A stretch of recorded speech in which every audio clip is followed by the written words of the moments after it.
Hi, Shirley here, and today I'm rebelling and wearing something. I'd like to talk about the Great Conjunction, another obligatory video if you're an astrologer today, and I wanted to frame to show the beautiful mountains here where I currently live. So on August 1, we're going to have not only the Great Conjunction of Mars, Rahu, and Uranus in Taurus. There's going to be trine in Pluto, but we're also going to have a mystic rectangle, depending on where you live, around August 1 or August 2. We're going to have a mystic rectangle of Venus in Cancer, the Moon in Scorpio, and then Pluto in Capricorn and Neptune in Pisces. So for people who are born there, it's going to be a very interesting day to be born. But there's something about this, I've been getting this conjunction that we need to pay attention to, because it's Uranus square Saturn again, perhaps not by exact aspect, but it's Uranus square Saturn again, but trine in Pluto. So the Great Conjunction is going to be trining Pluto in Capricorn. And we already know that, Uranus in Taurus, if I think about the way that Uranus rebels in Taurus versus the way it had rebelled in, let's say, the Arab Spring, the Uranus in Taurus rebellion, I was thinking about it today, it was, it's kind of like the person who's been in the war and now they're veteran and they get called, for the battlefield, and they're like, what's to eat? Where are we going to stay? Are there going to be nice hotels there? And, it takes a lot to get the Taurus to rebel. And if you think about the sort of rebellions, the sort of demonstrations that we've seen with Uranus and Taurus, I'm thinking about the convoy. And, you kind of have truckers saying, okay, we got to do this. Let's tell all the people to stack all your food, put it in, big trucks, and then just line all together in one fine line, almost like a Saturn alignment, and just stay there. Put on some music, light a candle, bring some wine, and get prepared to spend, the next couple of weeks in this road camping. That's the Taurus. And you would think that the Taurus, being so leisurable, would not be successful in his rebellion, but it's actually that Taurus being reluctant to rebel that gets the archetype to be so successful, because they're not going on, they're not interested in any act of rebellion. They just want to do, they're very persistent with what they do, but it's not, it's ruled by Venus. Venus would think about, bridging things. Venus is also ruling the scales, so she's equitable. And then it's like, okay, do we really have to go out and do this? Okay, we're just going to do it in a Taurian fashion. And if I think about, the Facebook technology that allowed for the Arab Spring, you got one country, I think it was Algeria, and then it spreads out throughout the entire region. And the regimes that came later were more extremist, yeah. And the only king that survived that was the king of Morocco. And what he did, he had the solar panel, solar panel field, whatever you call it. So it had sustainable energy coming from above, from the air, from the sun. Think sun is in Aries is exalted. So that allowed him to be more flexible towards his people and kind of be more attuned, and he survived that as a king. Well, it was a revolution to democratize regimes, because they were not attuned to the necessities of the people. But that was more of a blitz. It was more of something going fast. Uranus in Taurus is kind of reluctant. It's kind of, okay, let's see what can we do with diplomatic means. You know, if you get, we have Biden today in Israel and heading to Saudi Arabia. And they're like, okay, how can we get to talk to Iran? You know, how can we solve this problem in a way that Israel is satisfied and Iran is satisfied and US is satisfied? How can we diplomatically reach an agreement and not have to, go on a fight? But the great conjunction with Rahu emphasizes that there's a new technology on the road that is rebelling Saturn, but is rebelling Saturn in a way that's almost Saturnian, because it's Taurus. Taurus is fixed sign, it's fixed earth. It doesn't move a lot. And if it does move, it's very calculated. It's very, it's like that they're not moving a lot, they're just going to make the move that's right for them. Because if, for example, Venus in Aries is suffering because Venus needs attention and love, and in Aries she has to fight for it, or she likes challenge. Venus in Taurus is like, she just stays there, and she's going to make sure that it's for the long run, to make sure that she's going to be satisfied long time before she makes a commitment. So she's choosing. Things and sound, depending on the aspect, she can be very triggered or very infatuated, and then she's going to do a lot to make sure that that's going to survive. So with the rebellion that Uranus brings to Taurus, it's like there's a sense of reluctance to rebel. But when you do decide to take on action, you make sure that you're going to have the resources, you make sure that you're going to have some good food, some good culture, some good relationships, some sustainable finances. So for example, the regulation over crypto coins and having and moving to crypto coins could be like a necessity that within Taurus it could be like a transition that is grounded. But it's not going to be this innovation. It's just going to be a new world order. So we're expecting a certain technology that's going to allow the revolt of the Taurian archetype against what now Saturn represents in Aquarius in its home sign. And it's going to be probably quite efficient because it's a very reluctant sign. It's not exuberant.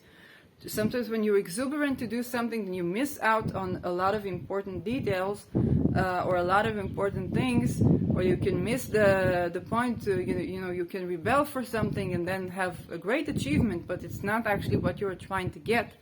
With the Taurian archetype, it's like, it's very attuned to what it needs, and it's reluctant to fight. So if it does make a move, it's going to be a move that they can sustain for a long time, and they will not give up until they get the new grounded. And notice, because why am I saying the new? It's not just because of Uranus, but also because of Rahu. Rahu is about where we're heading. So Uranus right now with Rahu, it means that what Uranus does or is trying to achieve is in alignment with the telos of where the cosmos is heading in respect to that topic. And Saturn, even though in its home sign, very strong, can only delay and can only refine the change that Uranus is coming to bring about.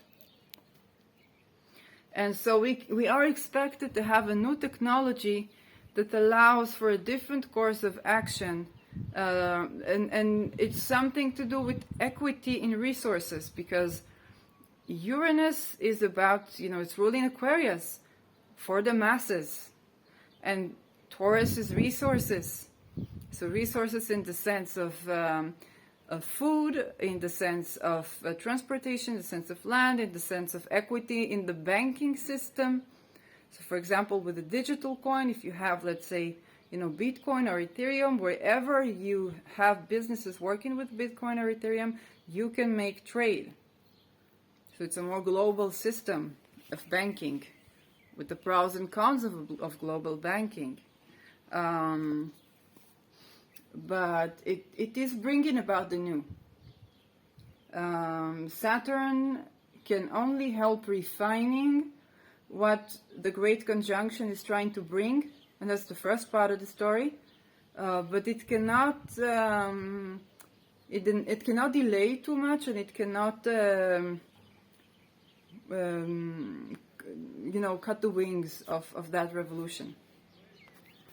And the fact that Uranus is in Taurus, so Uranus is initially reluctant. Taurus is initially reluctant to rebel.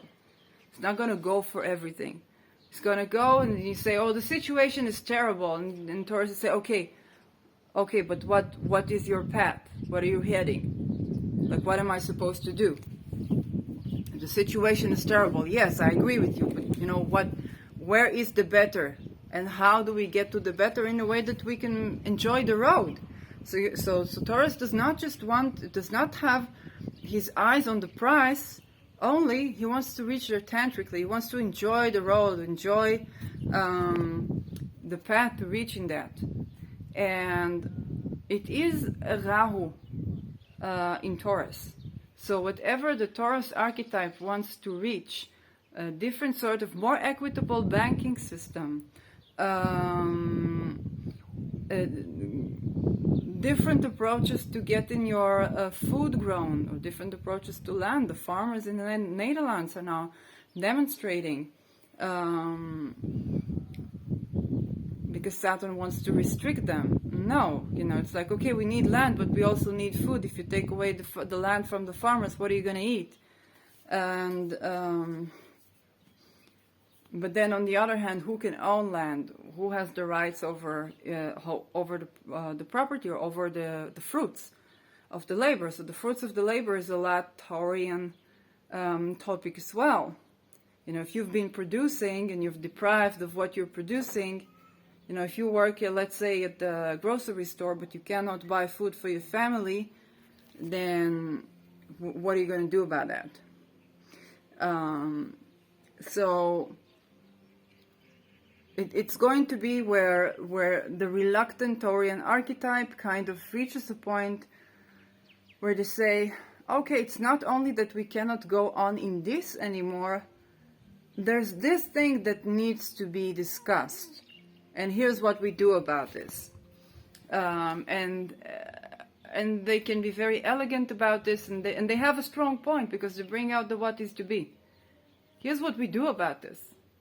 And Saturn can try all kind of different fashions of things. So we would expect new technologies. It can be new social medias. It can be new forms of crypto coins, new technologies that stores, let's say, passwords, or make it more equitable for people to reach. And that is going to allow the next phase of that revolution to be actualized. And again, we are working with Rahu. But also notice that in terms of sign, that great conjunction loosely trines Pluto in Capricorn. And of course, it's not the 3 or 7 degrees orb, but it is a trine by sign. And definitely what Uranus is coming to bring to the banking system has to do with a certain sort of equity in the structure of organizations. What technology brings about? I mean, the Facebook, how did people do the Arab Spring? They had the Facebook revolution. Okay? So then Facebook was younger, and you could actually do that. Or young musicians, they could go on YouTube and then present their work on YouTube, and you would get your own studio and your own recording simply because, people would see you now, and you could be a musician on YouTube since 2007, or an astrologer on YouTube, and then astrology boomed with the social media, so with this technology, the new technology. Also in terms of science, any scientific revolution relies on a new technology. This is a Larry Loudon, book from the 90s. So you would have the innovators, that they have this insight, something, intuition, something. It can be a shot in the dark. And maybe they don't know what they're talking about. But and then you have the conservative, they're like, you're cherry picking. It's not even science, you're not doing rigorous methods. But then there's a new technology that comes into the market, and then you can actually observe something. If we're talking about, we've already seen the new Webb telescope that is a lot more exact. But that's just aesthetics, that's just beauty. It's not like they couldn't diagnose it with the previous pictures, just more illusion, more accurate, more pleasant to the eye footage from this telescope. But you could definitely have a new technology that allows you to observe things that were not able to be monitored previously, and then you would have advancement in science, or certain people could talk about, if we have the field of energy or energy healing, to do people did brain scans of people who were channeling and saw that there is different brain activities. So another thing, of that sort, psychic attack versus psychosis, how to identify the source of energy that's sent to you if you're getting, a curse or an intervention in your magical practice or divination. Yes, so to have a new technology that allows you to observe certain frequencies, let's say of waves, of brain scans, of something of the air, and that new technology allows you to see anomalies in the frequency of light, anomalies in the frequency of sound, or all these things that are like, okay, and identify where's the anomaly coming from, because you would have like chaotic model or chaotic systems, and then you would not be able to say, oh, this person is psychotic. You would see that person is going through a certain sort of violation of the energy boundaries, but it's happening in a field that was previously we were not able to observe. And I'm sure if I'm going to do a research and I'm going to find out about new technologies, and in a couple of days, or by the end of next month, I'll probably see new information. So whatever the hierarchical organizations in Capricorn were doing hidden, with Pluto, the hidden thing comes out.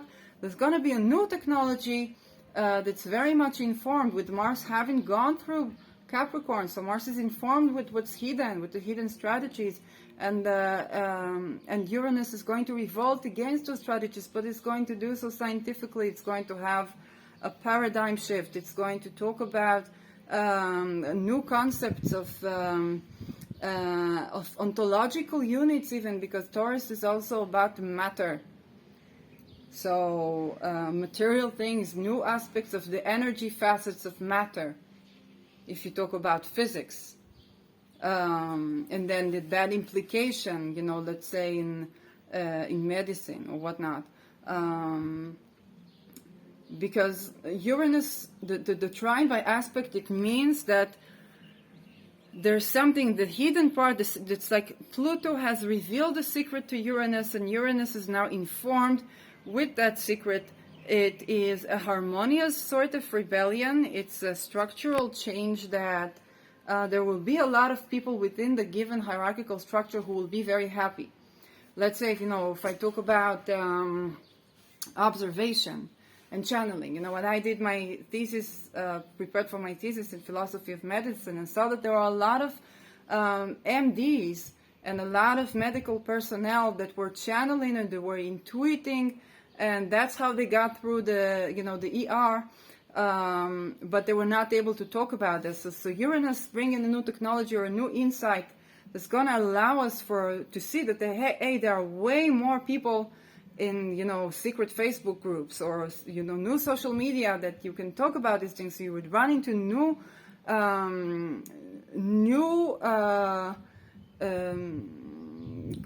colleagues, new networks of people, new hierarchies, and then a lot of people could reveal the secrets that they did not reveal previously.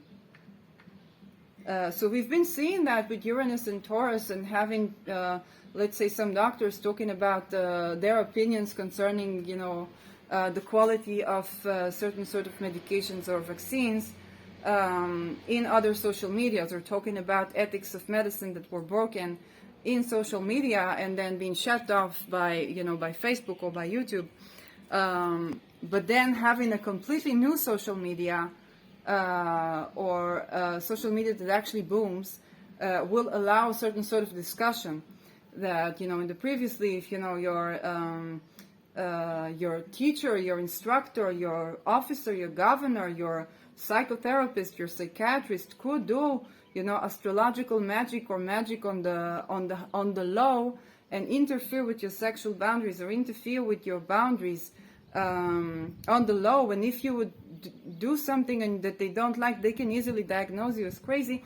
Now you got, everybody's learning how to have astral sex, talking about the Taurus, Scorpio. Everybody's learning how to have an energy sexual experience with their partners, like for leisure time. So you would not be crazy to talk about something that happened in the energy field. Or everybody's talking about magic, or there's a boom in astrological magic in the coming years. So, talking about this or having a whole community around this already makes it very difficult for the all to remain the same. And already you would have in those communities, let's say you're in a kin community and you have psychiatrists there and psychologists there and whatnot, then there is a liberation of people within the hierarchy, people who have kept a secret, people who could not talk about things, but it also requires more equity and access to those facets. Because think about what you need to do to get to the top. You need resources, you need knowledge, you also need knowledge that is hidden, occult knowledge. And Pluto is hidden power. Okay? Taurus is sensuality and matter. So the hidden aspects of matter that allows you to get equity. Think about when The Secret came out. Everybody started to do manifestations. Sometimes it worked, sometimes it didn't. But a lot more secrets of the hierarchy, being informed by the hierarchy, being informed by organizations, and making this knowledge, this hidden knowledge, more equitable, more accessible, more scientifically valid through scientific discoveries, and thereby kind of presenting a really organized front to Saturn in its home sign, knowing that Saturn in its home sign can only do so much. If it's acting in the right of God, in the right of alignment, in the right of the cosmos, then what it's going to do is going to talk about refinement. It's going to talk about, when we go from the structure of Capricorn to the supposedly anarchy of Aquarius, we don't go to a lack of order, we go into a lack of sovereignty, of external sovereignty. So as we come to be more sovereign, Saturn is going to remind us that there are certain things we need to take care of so that the sovereignty can be allowed and can be supported. So when we have this great conjunction, it's important to talk about not only the technologies that Uranus is going to bring, because it's going to bring the new, but also the fact that by sign it trines Pluto, and whatever is happening in that Capricorn field and that organization field. And to remember that even though it's square by sign to Saturn, and Saturn is in its home sign and Uranus is not at home at all, it is with Rahu. So on the eclipse line, whatever is blocking from these changes to be is going to be eclipsed. It's going to be taken away. There's going to be something that would force, people to do digital coins, whether it's the market is blooming or not. You're just going to have to do that.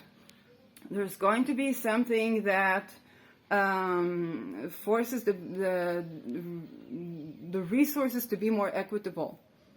You're just going to have to do that. Something that takes you some limitation from the hierarchy, for some limitation of Saturn is going to be eclipsed. And the act of revolt is going to be so much informed that it's going to contribute to the collapse of what needs to collapse in Capricorn, in the Pluto area, in the Pluto transit. Something needs to collapse there. And and there's going to be a new perception, new worldview, new technology, and a sudden eureka about what to do and how to do it. And again, Uranus and Mars are with Rahu. If they had been right now in Scorpio, so I would expect that to be, let's say, an incel revolution. Yeah, the incel try to revolt, but then it's like they're with Keto. They would need to let go of a lot to win. But with Rahu, it means that even though we are attempting at something, it's a new phase of something, and there will be a learning from the new. Okay, we have a new status quo, and then that new status quo would have problems of its own, and then we would need to fix those. But because Rahu is there, whatever limitations that Saturn tries to impose on that, it's not going to get at the essence of where we're heading. So the arguments that Saturn has will no longer be valid. You know, even if you see it, I mean, because it's a Venusian matter, I like to give the Me Too example and kind of look at, you know, the Scorpio year versus the Taurus year, and kind of look at, you know, the reason that people cannot talk about their cases that are in court is for a principle called sub judice, which says you cannot talk about the court case, like even if they won. You cannot talk about the court case or mention the name of the person, as long as there is a trial. And then the court is trying to give money to shush off the names, so that the names will not be published. That is not in alignment with Rahu. It's not in alignment. You cannot shush this off with money. And that is important, because you would not expect that with Taurus. You could expect to be able to silence a Taurian spirit very easily, to subdue it with wealth. But if Taurus went on a fight, it was not. If it was about wealth, then the Taurian would ask you for money initially. They would make it very clear that you can offer them something, that they're available for a business discussion, that they're available for your making a contribution, and they would initially not threaten you with a lawsuit or with blaming you or ruining your name. Like they're, you know, unless it's very badly aspected, they would probably not go there. But if they already went to fight you, you can already not subdue them with goods. Because they require, right now, especially with the trine to Capricorn, an equity and the structure that allows them to make a living while making a life. And so if I take it, you know, again to the Me Too, the whole concept of, you know, like the Saturn or the Pluto can say, especially the Saturn can say, oh, you cannot talk about the court case because to defend the victim. But no, the victim has already spoke. You can easily, you know, do a change in that principle of the sub judice, where the victim can talk about the case, because it's a part of their healing, and B, there's interest to the public. It's called naming, it is not shaming. That was also a verdict that was there for people who did not go to court. So it's very much expected for the side of the new, the side of the people who voiced Venus, to voice their names, their complaints, the new status quo. It's very much in alignment. They are going to deal with the Saturn in its home sign. So Saturn is very strong in its home sign, but it is also very wrong trying to exert the fact that it is in its home sign when it is the Rahu phase that we are heading. It is a Rahu in Taurus. The telos of where it's heading is for the voices to be voiced. The telos is for the Venusian to receive its equity. Venus ruling Taurus and also ruling the scales, ruling Libra. So this is where it's heading. Even if you look at the abortions, it's already heading towards the way, because if Aries is about sovereignty, so the sovereignty over my body, Taurus would be about who will raise those babies, what equity do we land them? Are we going to create a welfare state in the United States that's going to support these children? And that is what the fight is going to be about. So it's going to be, the telos is going to be towards equity in resources for women. It's like, okay, you want this, an equity in their ability to defend themselves. So even if there is like a withdrawal or trying to use force, to use legislation to go back or to oppress what is to come, and you think feminism is only 150 years old, and it is Venusian. With Rahu in Taurus, the telos is that it would trigger another stream of feminism, another stream that accommodates for the resources, the equity in resources that women need, not just equity in potentials. For if I talk about Aries, it's equity in potentials. For example, Aries, A-E-R-I-E-S in Aries, is a lot about the feminine saying, I can be a pilot, I can be, a truck driver, I can be a physicist, I can do all these things. But the specific phase or the specific petals of Venus in Taurus, right now Venus is in Gemini, but the Rahu in Taurus is a specific phase where the telos is heading towards equity in resources. It means that everyone needs to relax their working, the labor standards. It means that, for example, if you don't forbid abortion, it will be very difficult maybe to take the child from the mother, because the child can be considered as a sort of a property, and you are going to have to provide for these children. And to provide equity, so you would need a lot more, you would need the mothers to be able to work, and you would need the mothers to be able to have working labor that fits them as mothers, not only as women, because the freedom of Aries was, I can be child-free and work like a man. But the equity of Taurus is, we all need to make sure that it's not Cancer. Cancer would more be like about the writing of both parents to mother children, but it would be more like, I don't need to put my woman aside to gain equity. I don't need to be a sex worker to be wealthy. It's not only that I can be a physicist, or that I can be, a truck driver, or that I can be a pilot. It's also that I can be a woman, and I can be sensual, and I can be desirous of family and children, and still have the equity of resources. It's that I can go out of a relationship that's not working for me and still have the equity of resources. And it's not about me being your sex worker anymore. If I want to thrive in the field, using my sexuality to climb up the ladder.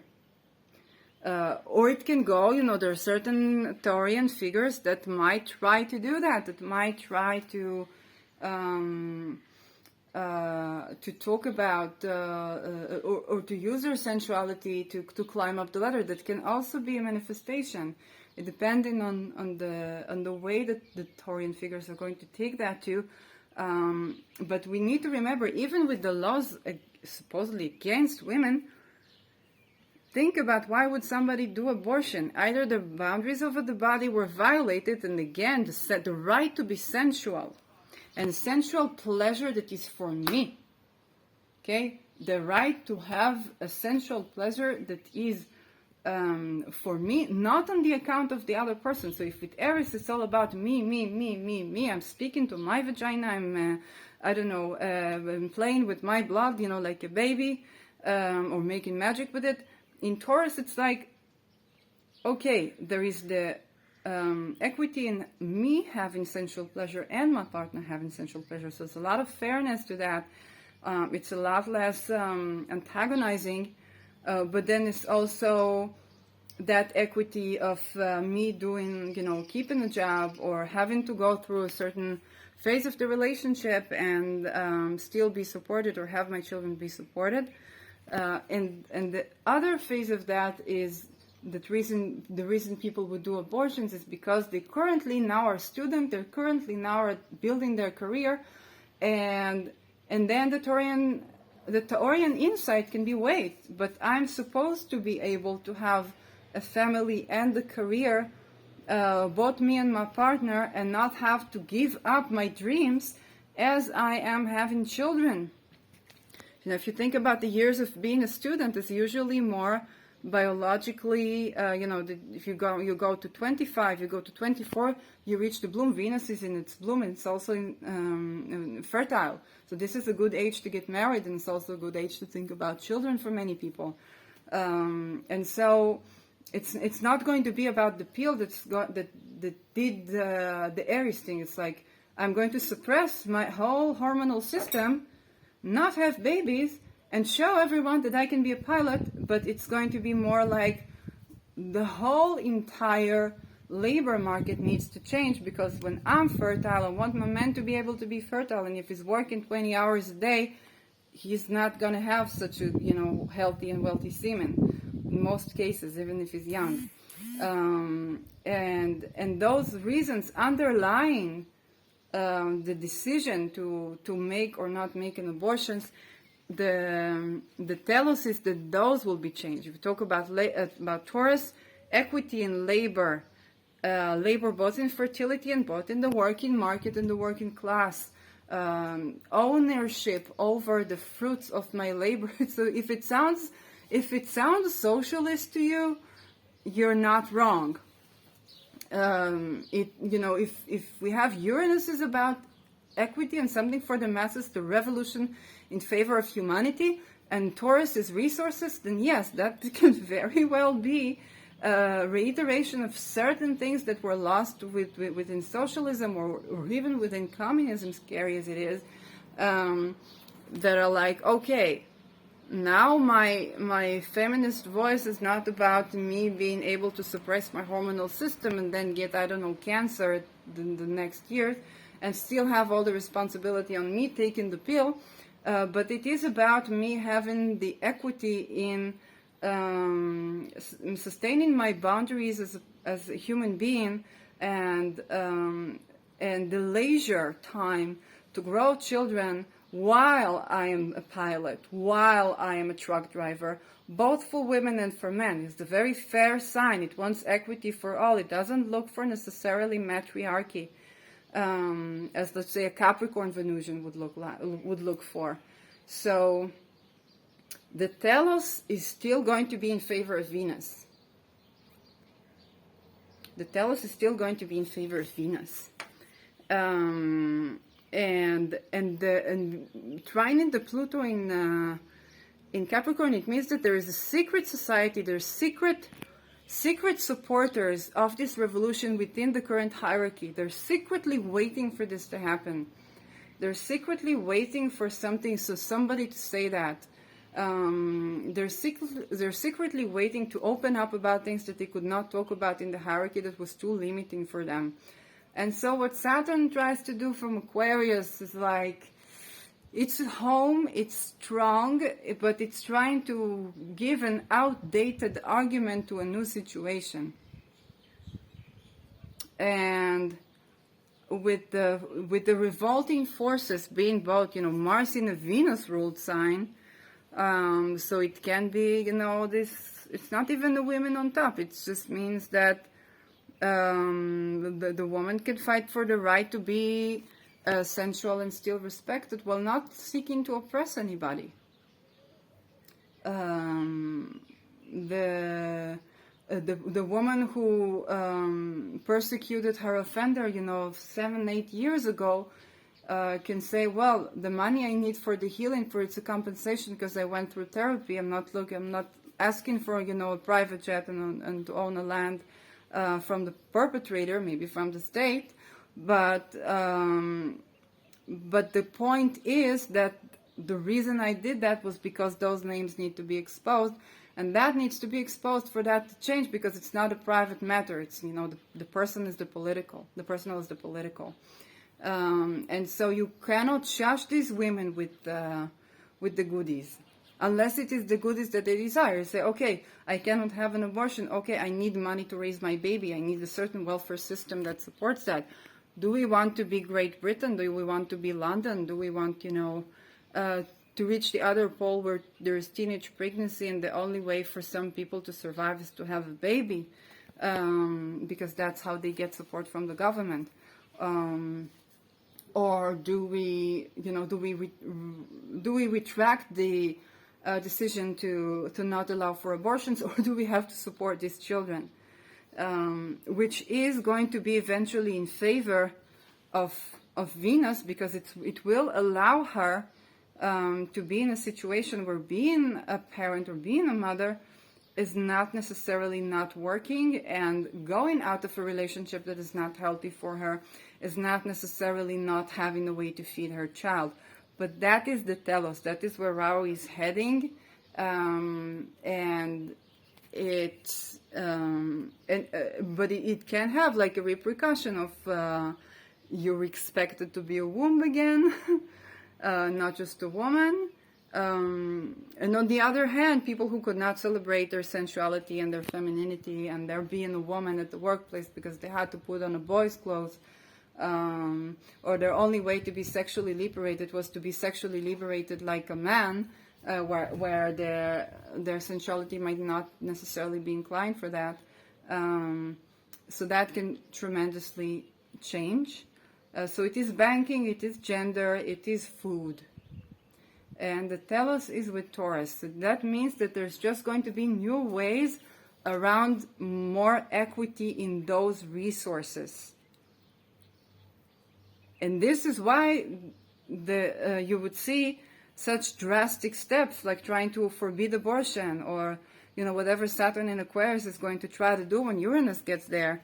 But Uranus is going to be very much equipped because of this conjunction, because it's also going to be around an eclipse, and eventually even Saturn in its home sign is going to have to let go.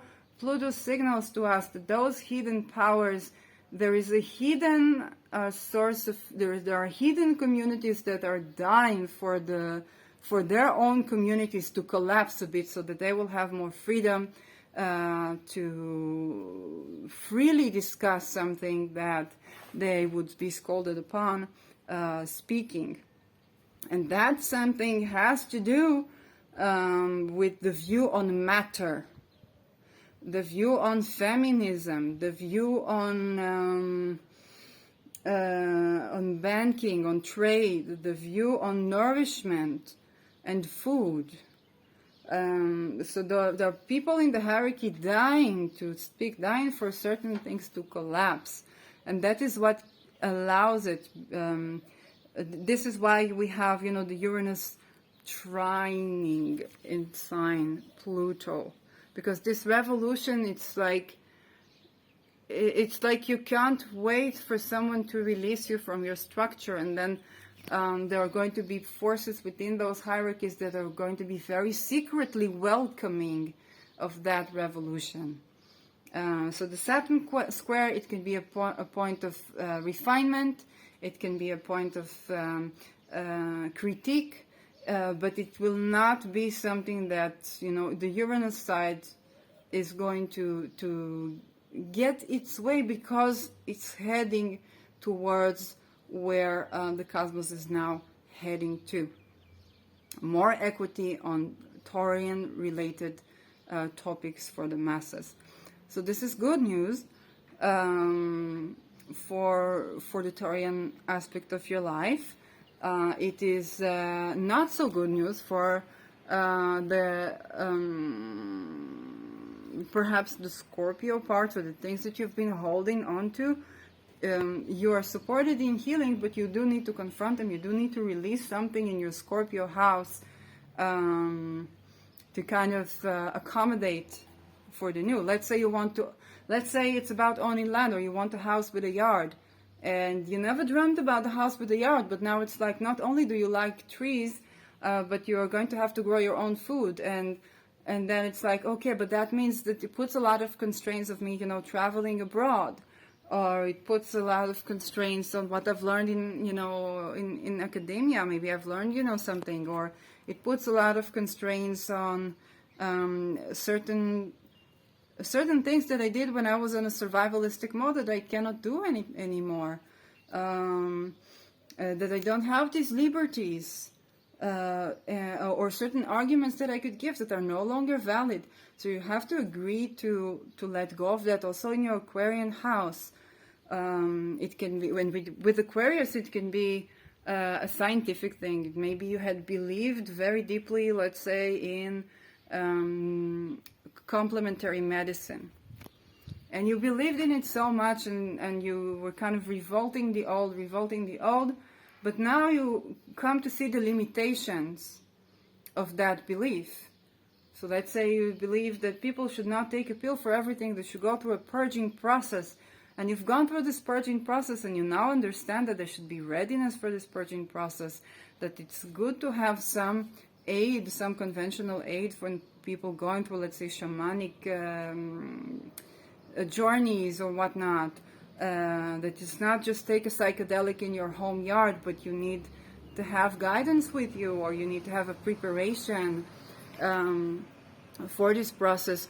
And then let's say there would be a legalization of weed or psychedelics, and so you will not be a rebel anymore.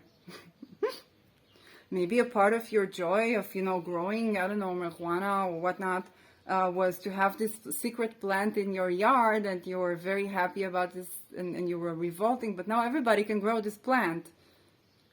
And now you really have to think about, okay, so how do I don't want to overdose on that, but now I have to think about it as if I was taking medicine.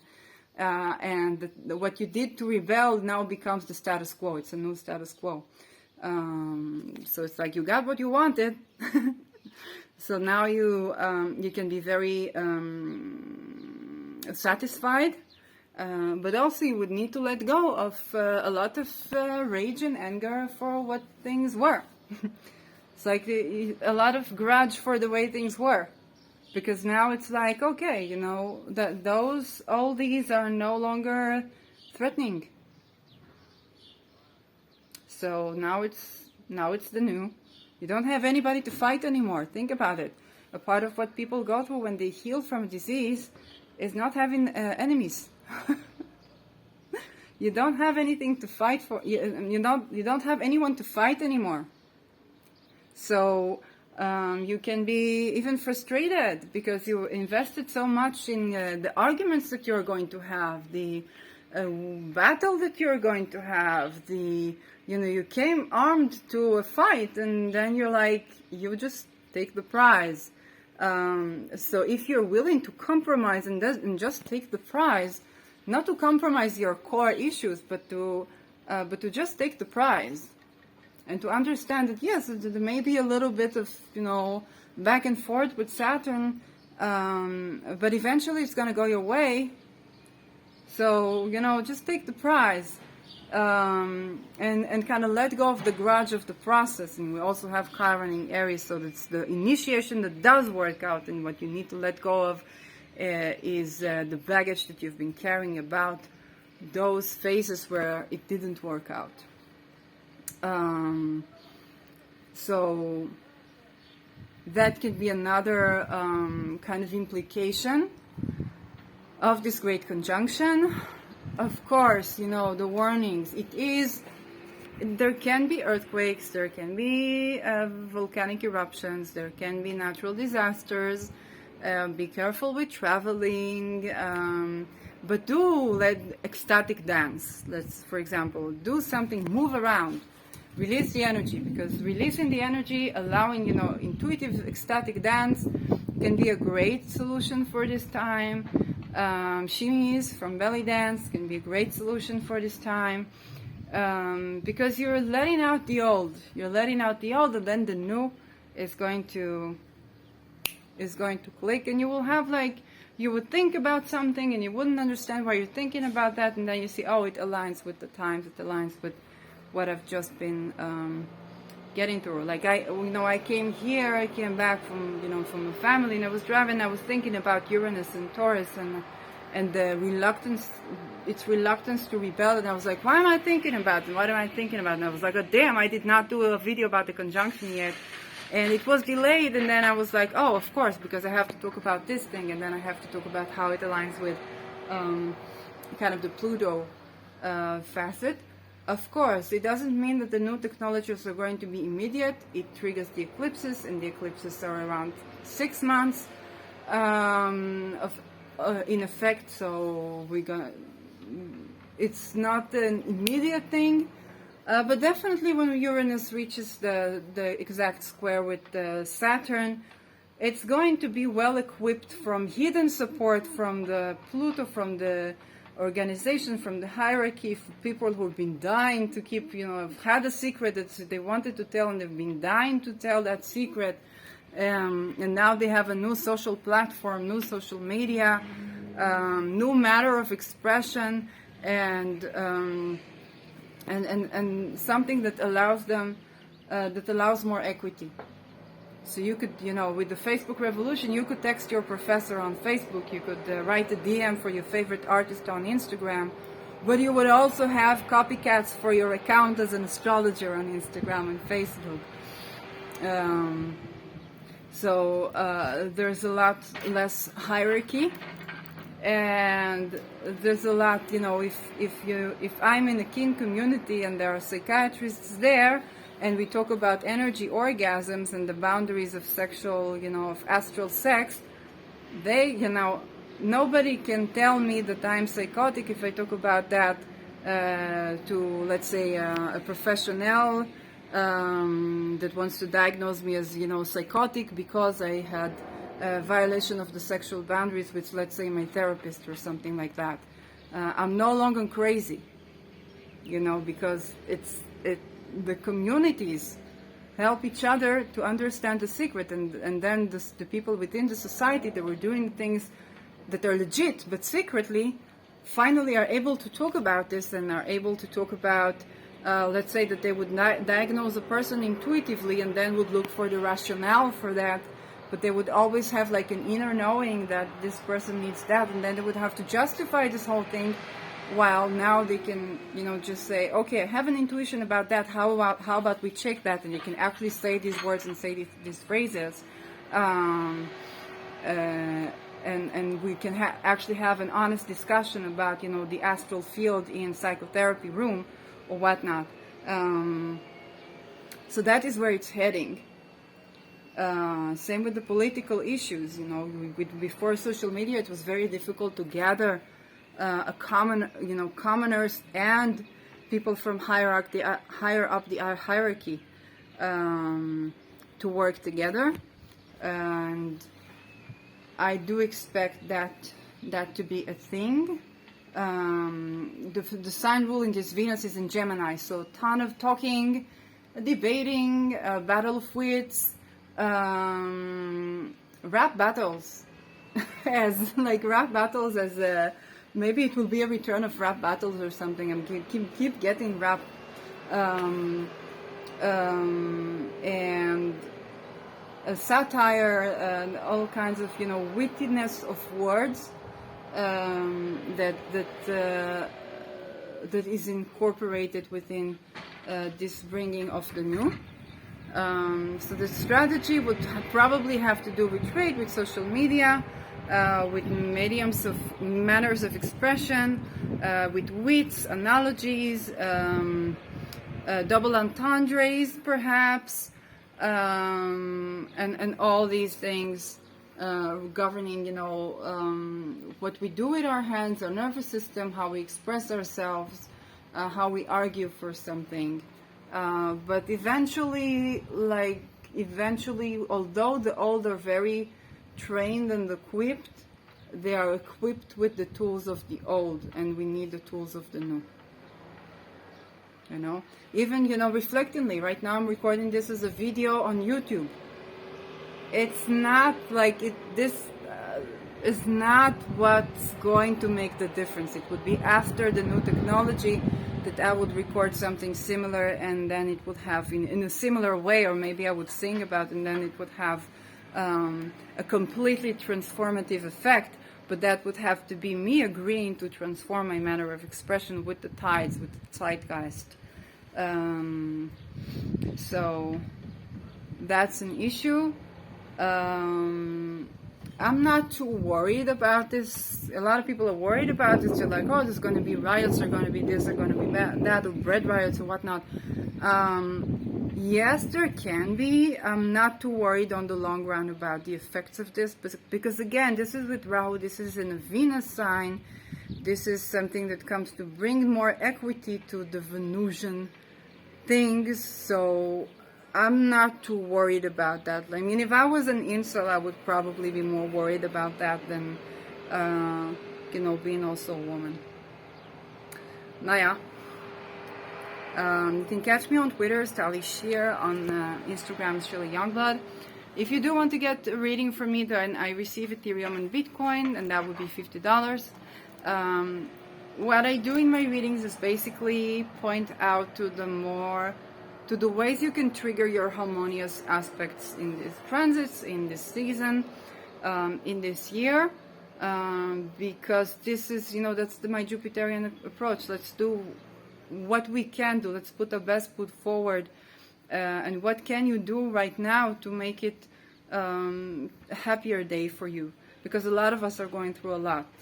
With the outies at the end of Capricorn, the end of Pisces, and now this great conjunction in Taurus, there's a lot of culmination in our lives, and a lot of transformation in our lives, and it's just this time where you're still holding on to something because you're so tired of transforming, and you're not going, like, you don't really know what to do next just yet.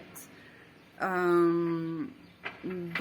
a reading can provide you with kind of not only where you're heading, because you already know that you're going to there's going to be a major change in your life. You already know that. Like, I have a family member asking for a reading for me the other day, and I was like, I don't know if I want to give you that reading because it's concerning the family, and they said, no, don't tell me everything, and I'm like, oh well, let's just focus on the positive. But then eventually it was like, yes, of course, I knew that I'm going to see something of the potential of what I saw, but now it's like, okay, how do we trigger the harmonious aspects within this? Because that's probably where it's heading. They know that it's heading there. I know it's in the back of the mind that it's heading there. So there probably are a lot of this stuff in your own life, and you probably did do a lot of changes, and you've in a way prepared yourself, but you're not ready to understand that. But in a way, you've prepared yourself for something that you're very much equipped to deal with. Know that whenever there is a big change, like a Pluto change or something change, you're very much equipped to deal with that. You don't want to go through this. You're very much equipped to deal with that already. You've already gained the tools, because now it's the end of something. In 2008, in your Capricorn house, probably something happened that you didn't know, like you did not have any way to handle. You maybe knew about this from, in the media, but it was not, this time it was you experiencing that, and you did not, it's like it was, oh my God, I don't know what to do. But now with Pluto at the end of Capricorn, you're very much equipped. You understand that there's a culmination of something, that there is a certain sort of equity in the structure of something that has to happen, and you've been preparing yourself, and it's like those final months, that's like the culmination of this. You're gonna make it. But to have a reading right now can be very beneficial. It can remind you of all these things that you do have working for you, and all those practices that you do have that you can lean on at this time, and all the things that are going to come out of it that are very, very good for you. So have a beautiful day, and I'll see you in my next video.